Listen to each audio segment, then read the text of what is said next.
No one really knows what it's like, well, for us, until they go out there and experience it themselves. Only we know what we go through. Whenever I'm working, I just want to get it over with. That job is for like grown people. It's not for young people. I would never want my children to work in a tobacco field.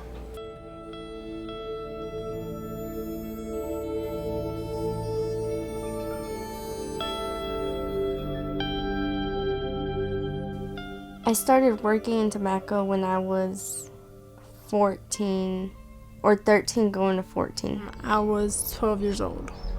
When I was 14, that's when I started working with my parents. The first time I went to tobacco was when I was 13 years old. It was hard.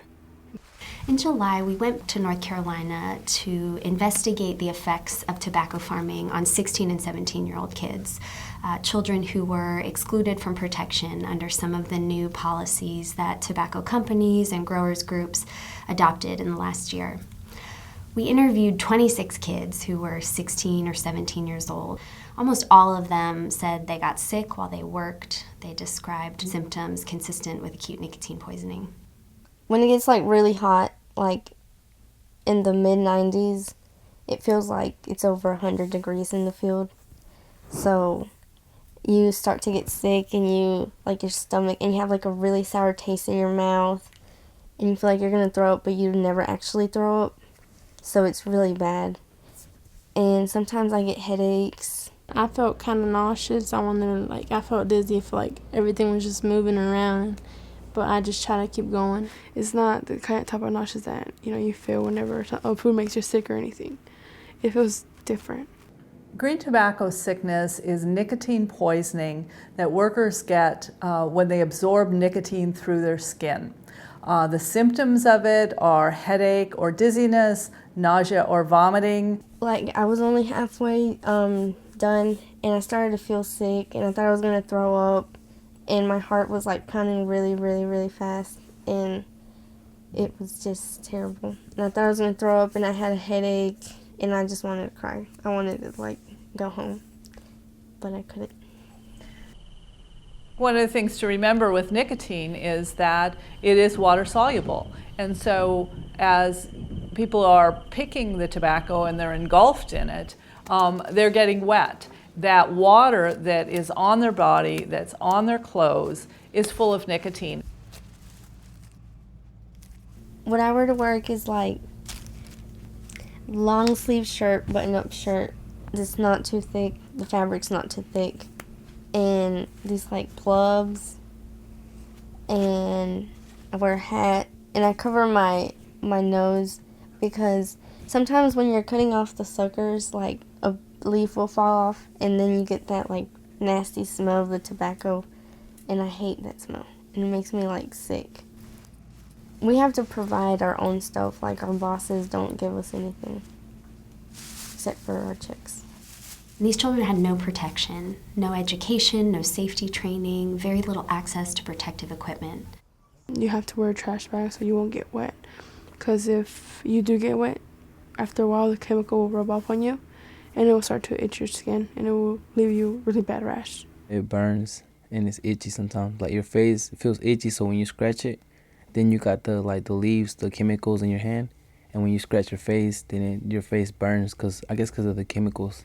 We have evidence that this nicotine exposure during adolescence, during prenatal care, during early childhood, can have an influence on the end result of brain development. The other thing that we do know is that exposure to nicotine and certainly to pesticides leaves workers at risk for chronic diseases, neurodegenerative diseases later in life, cancer, reproductive problems. Well, yesterday, the owner of the land of the tobacco we were working, he came up to us and he was like, "I'm about to spray the field across from y'all, just letting y'all know." And we were like, okay. And then he went to go spray, and he sprayed like on each row of the tobaccos. And then you could smell like the chemicals. pesticides are poison. That's what they're there. They're there to kill things. And our biology, human biology, is not that much different from that of an insect, that those poisons don't act on us also in the same ways. The hardest part of working in tobacco is the heat. The heat, it just gets inside of your body and your head. It's just hot. You start to feel like you got a fever, and sometimes feel dizzy too. Children don't necessarily feel thirsty when they should be drinking more water, and so they become dehydrated and at greater risk for heat stress than an adult might. I would get up sometimes from where I was sitting, and then all of a sudden I would just fall, and I didn't have control of my body and I couldn't feel nothing. But then we went to the clinic to get my physical done, and it turns out I was dehydrated. In every other industry in this country, we put real restrictions on 16 and 17-year-olds because we recognize not only their biological immaturity, but their social immaturity. Then if we think about children as children, because that's what they are, we're putting them to work in the nation's most hazardous industry, agriculture. In the past year, some tobacco companies and growers groups have adopted new policies banning children under 16 from being hired to work on tobacco farms, but they still leave children vulnerable. 16 and 17-year-olds are still children. We urge the largest tobacco companies in the world to adopt clear policies banning all children under the age of 18 from any work where they have direct contact with tobacco, any work where they'd be exposed to nicotine and the other hazards of the crop. Tobacco companies don't bear the sole responsibility to protect children from hazardous work in tobacco farming. The U.S. government and Congress have failed to enact any laws or regulations to restrict children's work in tobacco farming. Tobacco companies and the U.S. government have the power to protect children from hazardous work in tobacco farming, and they're not doing enough. I do not want to do this for the rest of my life.